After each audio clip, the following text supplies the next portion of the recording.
साथियों, welcome to my YouTube channel. Bihar police के science के क्लास में आप सभी का स्वागत है। आप सभी जानते हैं कि 30 से 35 नंबर जो आपका होता है साइंस के क्वेश्चन बिहार पुलिस के एग्ज़ाम में पूछे जाते हैं। और अगर आपका आने वाले दिनों में बिहार पुलिस का एग्ज़ाम है और साइंस की आपकी तैयारी नहीं हो पाई है तो आज का क्लास बहुत ही महत्वपूर्ण होने वाला है, क्योंकि टॉप सेलेक्टेड क्वेश्चन करवाने वाले हैं जो आपके एग्ज़ाम में डायरेक्ट देखने को मिलेगा। तो अगर आप बिहार पुलिस की तैयारी कर रहे हैं तो फटाफट इस लाइव टेस्ट से जुड़ जाए और अपनी तैयारी को भाप ले कि आपकी तैयारी कितनी है और साइंस में आप कितने स्कोर कर सकते हैं, क्योंकि साइंस और जीके में स्कोर ही आपको सिलेक्शन दिला सकता है। क्योंकि 70 क्वेश्चन जो है साइंस और जीके से पूछा जाएगा और 70 में से अगर 65 क्वेश्चन भी आपका जीके जीएस का सही हो जाता है, बाकी 2-4 क्वेश्चन सही हो जाता है हिंदी मैथ का, तो आपका सिलेक्शन हो जाएगा। समझे कि नहीं? तो इस बार बहुत कम नंबर पर आपका सिलेक्शन होगा, लेकिन सही आपको पढ़ना होगा। और देखिए, बहुत सारे बच्चे OMR भरने में गलती करते हैं। तो OMR कैसे भरनी है, किस प्रकार से भरनी है, अगर आपको कोई जानकारी नहीं है तो आप कमेंट बॉक्स में बताइएगा, या इसके ऊपर ऑलरेडी हम वीडियो बनाए हैं, आप जाकर देख लीजिएगा। OMR कैसे भरे, सचिन जीके ट्रिक मारिएगा, आपको वीडियो मिल जाएगा। देखिए, आज का पहला क्वेश्चन साइंस का है कि वाटुलिज्म क्या है। जल्दी से 1 नंबर प्रश्न का सही जवाब बताएं। I am waiting for your answer. वाटुलिज्म क्या है? एक का ऑप्शन बी, जीवाणुओं से उत्पन्न खाद्य विषाक्तता। वाटुलिज्म क्या है? तो जीवाणुओं से उत्पन्न खाद्य विषाक्तता है। एक का अगर आप ऑप्शन बी बता रहे हैं तो आपका बिल्कुल सही जवाब है। वाटुलिज्म जीवाणुओं से उत्पन्न खाद्य विषाक्तता है। वाटुलिज्म क्लोस्ट्रीडियम बोटुलिनम जीवाणु द्वारा उत्पादित विषाक्त पदार्थों के कारण होने वाला एक दुर्लभ जहर होता है। वाटुलिज्म जो होता है एक दुर्लभ जहर होता है जो जीवाणु के द्वारा उत्पन्न होता है। हर प्रश्न के साथ जुड़े उसके जो फैक्ट हैं, जो इम्पोर्टेंट परिभाषा होगी, जो उसका फैक्ट होगा, उसको भी आपको बताएंगे। नेक्स्ट प्रश्न 2 नंबर देखिए, वायरस को सजीव कहा जाता है क्योंकि। 2 नंबर प्रश्न का सही जवाब बताएं। जितने भी वायरस होते हैं उसे हम लोग सजीव कहते हैं। जैसे कोरोना वायरस आया, उसके बाद अभी केरल में निपाह जो वायरस है वो तेज़ी से फैल रहा है, निपाह वायरस। तो वायरस को सजीव कहा जाता है क्योंकि। तो इसका सही जवाब, ये संख्या में बढ़ सकते हैं, ये संख्या में बढ़ सकते हैं, इसलिए वायरस को सजीव कहा जाता है। ऑप्शन बी बिल्कुल सही जवाब है। ये संख्या में बढ़ सकते हैं इसलिए वायरस को जो है सजीव कहा जाता है, यानी ऑप्शन बी बिल्कुल सही जवाब है। वायरस को सजीव कहा जाता है क्योंकि ये संख्या में बढ़ सकते हैं। वायरस को निर्जीव कहा जाता है क्योंकि इन्हें कीटकृत कर सकते हैं। समझे कि नहीं? तो इसका सही जवाब क्या हो जाएगा? ऑप्शन बी हो जाएगा। आगे देखिए, निम्न में से क्या एक तेलहन है? जल्दी से 3 नंबर का सही जवाब बताएं। निम्न में से कौन एक तेलहन है? तो बच्चा जानता है, इलायची होगा नहीं, इलायची से तेल नहीं निकलता है, लहसुन से तेल नहीं निकलता है, लौंग से तेल नहीं निकलता है। तो इसका सही जवाब राई हो जाएगा। राई का नाम तो आप लोग सुना ही होगा, आप बेसिकली बिहार से हैं और ग्रामीण क्षेत्र से हैं, तो राई। सरसों का नाम आप लोगों ने सुना ही होगा, सरसों का रंग पीला, गाना तो सुने ही होंगे, सरसों का रंग पीला। तो निम्न में से क्या तेलहन है? तो राई, यानी आपका बिल्कुल सही जवाब है। राई एक तेलहन है। लहसुन में खाने योग्य भाग जो होता है तना होता है, और लौंग में खाने योग्य भाग जो होता है उसका पुष्पकली होता है। आगे देखिए, डैश नग्न बीजी होते हैं। 4 का सही जवाब बताएं। I am waiting for your answer. Dash नग्न बीजी होते हैं। तो इसका सही जवाब पाइनस आपका बिल्कुल सही जवाब है। पाइनस जो होते हैं नग्न बीजी होते हैं, पाइनस आपका बिल्कुल सही जवाब है। अगला क्वेश्चन देखिए, पाइनस नग्न बीजी होते हैं। पाइनस से प्राप्त होने वाला चिलगोजा भी खाने के काम आता है। साइकस के तनों से मंड निकालकर खाने वाला साबूदाना का निर्माण किया जाता है। साइकोस को जीवित जीवाश्म कहा जाता है। साइकस नग्न बीजी का उदाहरण है। अगर क्वेश्चन पूछे कि नग्न बीजी का उदाहरण है तो साइकस आपका बिल्कुल सही जवाब हो जाएगा। हर प्रश्न से जुड़े जो एक्स्ट्रा फैक्ट है वो भी आपको बताएंगे। 5 नंबर क्वेश्चन देखिए, वह कौन सा तत्व है जो दंत इनेमल को कठोर बनाता है? दांत, जो आपका दांत है उसके इनेमल को कठोर बनाता है। 5 का सही जवाब बताएं। वह कौन सा तत्व है जो दंत इनेमल को कठोर बनाता है? तो 5 का ऑप्शन भी फ्लोरीन आपका बिल्कुल सही जवाब है। फ्लोरीन जो तत्व है वह दंत इनेमल को कठोर बनाता है। ऑप्शन बी बिल्कुल सही जवाब है। यहाँ देख लीजिए, दंत इनेमल को फ्लोरीन कठोर बनाता है। कैल्शियम तथा फेरस दोनों इनेमल को मजबूत बनाते हैं। फ्लोरीन की कमी से मानव शरीर में फ्लोरोसिस नामक रोग होता है। फ्लोरीन की कमी से मानव शरीर में कौन सा रोग होता है? फ्लोरोसिस नामक रोग होता है। आगे देखिए, पित्त का मुख्य कार्य क्या है? 6 नंबर प्रश्न का सही जवाब बताएं। देखिए, साइंस के सिलेक्टेड क्वेश्चन है तो फटाफट बताएं। तो इसका सही जवाब पाचन तथा पोषण हेतु वसा का इमल्सन करता है। इमल्सन का मतलब पायस होता है। पित्त का मुख्य कार्य पाचन तथा पोषण हेतु वसा का इमल्सन करना है, तो 6 का ऑप्शन डी हो जाएगा। पित्त पाचन तथा पोषण हेतु वसा का इमल्सन करता है। पित्त भोजन को क्षारीय बनाता है। पित्त रस में जल, लवण, सोडियम ग्लाइकोलेट, सोडियम टैकोलेट, सोडियम कार्बोनेट इत्यादि पाया जाता है। आगे देखिए, रक्तचाप, लार स्त्रवन और उल्टी सहित सभी अनैच्छिक क्रियाएं किसके द्वारा नियंत्रित होती है? 7 का सही जवाब बताएं। जल्दी से 7 का सही जवाब बताइए। Waiting for your answer. तो इसका सही जवाब मेडुला हो जाएगा। 7 का मेडुला अगर आप बता रहे हैं तो आपका बिल्कुल सही जवाब है। रक्तचाप, लार स्त्रवन और उल्टी सहित सभी अनैच्छिक क्रियाएं जो होती है मेडुला द्वारा नियंत्रित होती है। मेडुला मस्तिष्क का सबसे पीछे का भाग होता है। यह उपापचय, रक्तदाब, आहार नाल के क्रमाकुंचन, ग्रंथि स्त्राव तथा हृदय की धड़कनों का नियंत्रण करता है मेडुला। अगला प्रश्न 8 नंबर देखिए, अलैंगिक प्रजनन लैंगिक प्रजनन से भिन्न है। अलैंगिक प्रजनन में क्या होता है? आप सभी जानते हैं अलैंगिक प्रजनन जो है वो अलैंगिक प्रजनन से भिन्न है। तो अलैंगिक प्रजनन में क्या होता है? 9 का सही जवाब बताएं। देखिए, प्रजनन 2 प्रकार के होते हैं, एक लैंगिक प्रजनन और एक अलैंगिक प्रजनन। तो अलैंगिक प्रजनन में क्या होता है? नए जीव जनक माता पिता के समान होते हैं। अलैंगिक प्रजनन में क्या होता है? तो नए जीव जो होते हैं, नए जीव जनक वो माता पिता के समान होते हैं। तो ऑप्शन सी बिल्कुल सही जवाब हो जाएगा। अलैंगिक प्रजनन लैंगिक प्रजनन से भिन्न है। अलैंगिक प्रजनन में नए जीव जनक माता पिता के समान होते हैं। माता पिता से संतानों में विभिन्न लक्षणों के हस्तांतरण का विषय तथा उससे संबंधित कारणों और नियमों का अध्ययन अनुवांशिकी कहलाता है। गुणसूत्र में पाए जाने वाले अनुवांशिकी पदार्थ को जीनोम कहते हैं।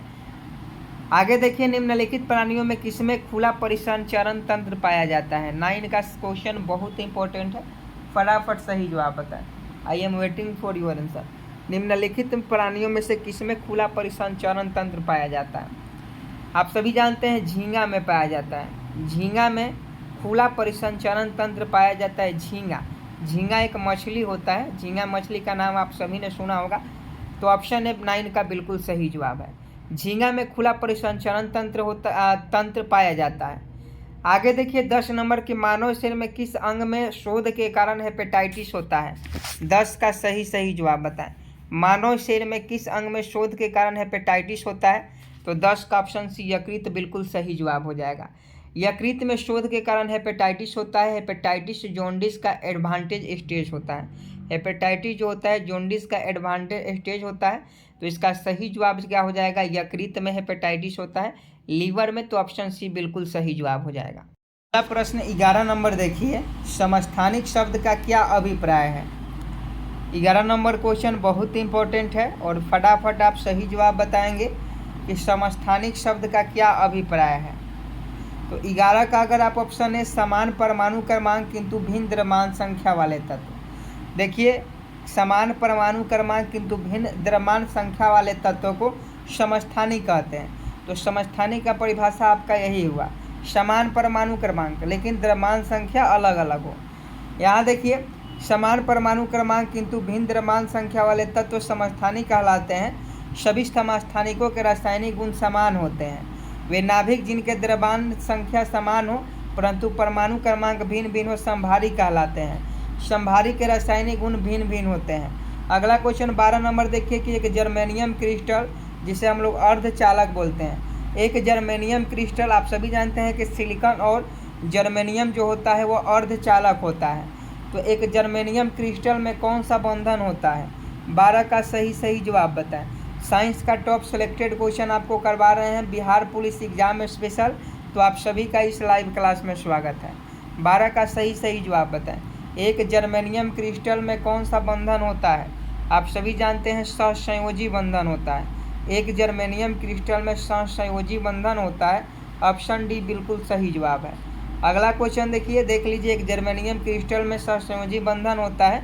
यह अर्धचालक है जिसके अंतिम कक्षा में 4 इलेक्ट्रॉन होते हैं। अर्धचालक के अंतिम कक्षा में 4 इलेक्ट्रॉन होते हैं। अगला क्वेश्चन देखिए, शलाका और शंकु कोशिका में डैश पाई जाती है। शलाका और शंकु कोशिकाएं में कि डैश पाई जाती है। 13 का सही जवाब बताएं। 13 का अगर बी आँखों बता रहे हैं, आँखों में पाई जाती है। शलाका और शंकु कोशिकाएं जो है आँखों में पाई जाती है। शलाका और शंकु कोशिकाएं आँखों में पाई जाती है, आई में पाई जाती है। ऑप्शन बी बिल्कुल सही जवाब है। नीचे देखिए, शलाका और शंकु कोशिकाएं आँखों में पाई जाती है। ये दोनों कोशिकाएं रेटिना में पाए जाते हैं। रतौंधी रोग शलाकाओं में रेडिप्सिन की कमी से होता है। शंकुओं की कमी के कारण वर्धनता या डाल्टोनिज्म हो जाता है। रतौंधी रोग विटामिन ए की कमी से होता है, और यहाँ देखिए शंकुओं की कमी के कारण वर्धनता या डायलोटिज्म नामक जो बीमारी है हो जाती है। अगला प्रश्न 14 नंबर देखिए, प्रकाश के वेग की तुलना में रेडियो तरंग का वेग कितना होता है। 14 का सही जवाब बताएं। प्रकाश के वेग की तुलना में रेडियो तरंग का वेग कितना होता है, तो इसका सही जवाब एक समान होता है। प्रकाश के वेग की तुलना में रेडियो तरंगों का जो वेग होता है एक समान होता है। ऑप्शन सी बता रहे हैं, तो आपका बिल्कुल सही जवाब है। प्रकाश के वेग की तुलना में रेडियो तरंग का वेग एक समान होता है। रेडियो वेव्स विद्युत चुंबकीय तरंगे हैं। अगला क्वेश्चन देखिए, निम्नलिखित में से कौन सा पदार्थ अणुचुंबकीय होता है। 15 का सही जवाब बताएं। निम्नलिखित में कौन सा पदार्थ अणुचुंबकीय होता है। चुंबकीय, अणुचुंबकीय दोनों याद रखिएगा। तो देखिए, अणुचुंबकीय की हम लोग बात करें तो आपका ऑक्सीजन जो होता है अणुचुंबकीय पदार्थ है। ऑक्सीजन अणुचुंबकीय पदार्थ है। ऑप्शन सी बिल्कुल सही जवाब है। ऑक्सीजन अणुचुंबकीय पदार्थ होता है। अणुचुंबकीय चुंबकीय क्षेत्र में अल्प आकर्षित होते हैं। इसमें चुंबकशीलता का मान अधिक होता है। इसके चुंबकीय प्रवृत्ति का मान धनात्मक होता है। हाइड्रोजन एवं नाइट्रोजन प्रति चुंबकीय पदार्थ होते हैं। लोहा, कोबाल्ट एवं निकेल लौह चुंबकीय पदार्थ होते हैं। आगे देखिए, विद्युत प्रतिरोध मापा जाता है। 16 का सही जवाब बताएंगे। आई am waiting for your answer. विद्युत प्रतिरोध मापा जाता है। विद्युत प्रतिरोध जो होता है किससे मापा जाता है, तो ओम से मापा जाता है। विद्युत प्रतिरोध किससे मापा जाता है, ओम से मापा जाता है। 16 का ऑप्शन सी बिल्कुल सही जवाब है। नियत ताप पर किसी चालक के सिरों के बीच विभवांतर भी उसमें प्रवाही धारा आई के अनुक्रमानुपाती होता है। यह ओम का नियम कहलाता है। ओम का नियम पूछे तो आप इसे याद रखिएगा। आगे देखिए, 17 नंबर, संचायक बैटरी में कौन सी धातु इस्तेमाल की जाती है। 17 का सही जवाब बताएं। संचायक बैटरी में कौन सी धातु इस्तेमाल की जाती है, तो इसका सही जवाब है सीसा हो जाएगा। सीसा बिल्कुल सही जवाब है। संचायक बैटरी में सीसा धातु इस्तेमाल की जाती है। ऑप्शन सी बिल्कुल सही जवाब है। संचायक बैटरी में सीसा का उपयोग होता है। संचायक ऊर्जा संचित करने वाले उपकरण है। यह रासायनिक ऊर्जा को विद्युत ऊर्जा में बदलता है। वैसे बैटरी जिसमें स्पंज लेड तथा लेड पेरोक्साइड द्वारा रासायनिक ऊर्जा का परिवर्तन विद्युत ऊर्जा में होता है, लेड एसिड बैटरी कहलाता है। अगला क्वेश्चन 18 नंबर देखिए, 40 डिग्री सेल्सियस का मान फ़ारेनहाइट स्केल में कितना होगा। जल्दी से बताएं। सेल्सियस को फ़ारेनहाइट में कन्वर्ट करना है। 40 डिग्री सेल्सियस मान का फ़ारेनहाइट में मान बताना है। तो इसका सही जवाब जो हो जाएगा आपका 104 फ़ारेनहाइट हो जाएगा। 40 डिग्री सेल्सियस का मान 104 फ़ारेनहाइट होता है। तो इसका सही जवाब क्या हो जाएगा, इसका सही जवाब जो होगा ऑप्शन ए हो जाएगा। यहाँ देखिए, 40 डिग्री सेल्सियस का मान फ़ारेनहाइट स्केल में 104 फ़ारेनहाइट होगा। 40 डिग्री सेल्सियस और फ़ारेनहाइट स्केल का तापमान एक समान होता है। सेल्सियस का हिमांक को 0 डिग्री सेल्सियस तथा भाप बिंदु को 100 डिग्री सेल्सियस अंकित किया जाता है। फ़ारेनहाइट में हिमांक बिंदु 32 फ़ारेनहाइट और भाप बिंदु 212 फ़ारेनहाइट होता है। ये भी क्वेश्चन याद रखिएगा। अगला क्वेश्चन देखिए, डॉपलर प्रभाव लागू होता है। 19 का सही जवाब बताएं। I am waiting for your answer. Doppler प्रभाव लागू होता है तो सापेक्ष गति के लिए डॉपलर प्रभाव लागू होता है। याद रखिएगा, सापेक्ष गति आपका बिल्कुल सही जवाब हो जाएगा। डॉपलर प्रभाव कब लागू होता है, सापेक्ष गति के लिए लागू होता है। 19 का ऑप्शन सी बिल्कुल सही जवाब है। डॉपलर प्रभाव लागू होता है सापेक्ष गति के लिए। ध्वनि की आवृत्ति में वृद्धि या कमी होती है जब स्रोत तथा श्रोता के बीच अपेक्षित गति होती है। इस गुण को डॉपलर प्रभाव कहते हैं। तो डॉपलर प्रभाव किसे कहते हैं, इसका भी परिभाषा आप देख लिए। अगला क्वेश्चन देखिए, यदि किसी वस्तु का वेग 3 गुना बढ़ा दिया जाए तो इसके गतिज ऊर्जा हो जाएगी 20 का सही जवाब बताएं। तो इसका सही जवाब 9 गुना हो जाएगा। यदि किसी वस्तु का वेग 3 गुना बढ़ा दिया जाता है तो इसके गतिज ऊर्जा जो होता है 9 गुना हो जाता है। आगे देखिए, विद्युत चुम्बकों में निम्नलिखित धातु काम आती है। फटाफट सही जवाब बताएं। I am waiting for your answer. विद्युत चुम्बकों में निम्नलिखित धातु काम आती है। तो 21 का देख लीजिए, 21 का ऑप्शन है नर्म लोहा हो जाएगा। नर्म लोहा जो है विद्युत चुम्बक में काम आती है। यहाँ देखिए, नर्म लोहा का उपयोग विद्युत चुम्बकों के निर्माण में किया जाता है। अस्थायी चुम्बक बनाने में नर्म लोहा एवं अस्थायी चुम्बक बनाने में इस्पात का प्रयोग किया जाता है। अस्थायी चुम्बक पूछे तो नर्म लोहा और अस्थायी चुम्बक पूछे तो इस्पात। एफीसीओ और एनआई लौह चुम्बकीय पदार्थ होते हैं। अगला प्रश्न देखिए, काला सोना क्या है? 22 का सही जवाब बताएं। हर बच्चा जानता है कि काला सोना किसे कहा जाता है। काला सोना किसे कहा जाता है? तो काला सोना आप सभी जानते हैं, काला सोना जो है पेट्रोल को कहा जाता है। काला सोना किसको कहा जाता है? पेट्रोल को कहा जाता है। तो ऑप्शन बी बिल्कुल सही जवाब है। काला सोना पेट्रोल को कहा जाता है। काला हीरा कोयला को कहा जाता है। उजला हीरा पन बिजली को कहते हैं। झूठा सोना आयरन पाइराइट को कहते हैं। यहाँ से क्वेश्चन याद रखिएगा, काला सोना पूछे तो आपका पेट्रोल हो जाएगा, काला हीरा पूछे कोयला हो जाएगा, उजला हीरा पूछे पन बिजली हो जाएगा, झूठा सोना पूछे आयरन पाइराइट हो जाएगा। सोना एकमात्र धातु है जो प्रकृति में मुक्त अवस्था में पाया जाता है। आगे देखिए, गैस की लौ का कौन सा भाग सर्वाधिक गर्म होता है? 23 का सही जवाब बताएं। गैस की लौ की कौन सी भाग जो है सर्वाधिक गर्म होता है? तो 23 का ऑप्शन सी हो जाएगा, नीला। गैस की जो नीला लौ होता है वो सर्वाधिक गर्म होता है। गैस का लाल भाग कम गर्म होता है और तापमान घटते क्रम में नीला पहले, उसके बाद पीला, उसके बाद लाल। आगे देखिए, एरोसोल क्या होता है? 24 का सही जवाब बताया। आई am waiting for your answer. Aerosol क्या होता है? तेज द्रव या ठोस का गैस में विलयन होता है। एरोसोल जो होता है द्रव या ठोस के गैस में विलयन होता है। ऑप्शन सी बिल्कुल सही जवाब है। एरोसोल द्रव या ठोस का गैस में विलयन होता है। यदि मध्य गैस हो, उसमें परिक्षेपित कण के रूप में द्रव या ठोस को परिक्षेपित कर दिया जाता है तो इसे परिक्षेपण को एरोसोल कहते हैं। अगला क्वेश्चन देखिए, आवर्त सारणी के न्यूनतम प्रतिक्रियाशील तत्व है। 25 का सही जवाब बताएं। आवर्त सारणी के न्यूनतम प्रतिक्रियाशील तत्व कौन से हैं?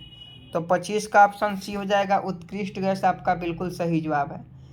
आगे देखिए, संयोजी इलेक्ट्रॉन डैश में मौजूद होते हैं। साइंस का स्पेशल क्लास है, बिहार पुलिस के लिए साइंस के स्पेशल क्लास है, तो आप सभी का स्वागत है। वीडियो को शेयर करते रहें। संयोजी इलेक्ट्रॉन, तो देखिए संयोजी इलेक्ट्रॉन जो होते हैं परमाणु की सबसे बाह्य कक्षा में उपस्थित होता है। संयोजी इलेक्ट्रॉन परमाणु के सबसे बाह्य कक्षा में उपस्थित होता है।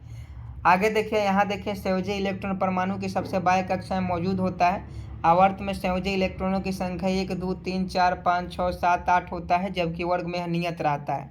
परमाणु के बाह्यतम कक्षा में इलेक्ट्रॉनों को अष्टक बनाने के लिए जितनी संख्या में इलेक्ट्रॉनों की साझेदारी या स्थानांतरण होता है उस तत्व को संयोजकता होती है। बोर बड़ी के नियमानुसार परमाणु का बाह्यतम कक्षा में अधिकतम 8 इलेक्ट्रॉन रख सकते हैं। आगे देखिए, नील निम्नलिखित रंजक है। नील का आप सभी लोगों ने नाम सुना होगा, जब 8वीं 9वीं में पढ़ते होंगे तो स्कूल ड्रेस में नील डाला जाता था, उस समय की बात है।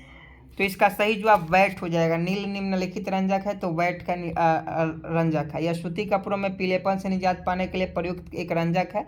यह पाउडर तथा तरल दोनों रूप में प्रयुक्त होता है। यह पादपों से तैयार किया जाता है, किंतु इसे कृत्रिम रूप से भी तैयार किया जाता है।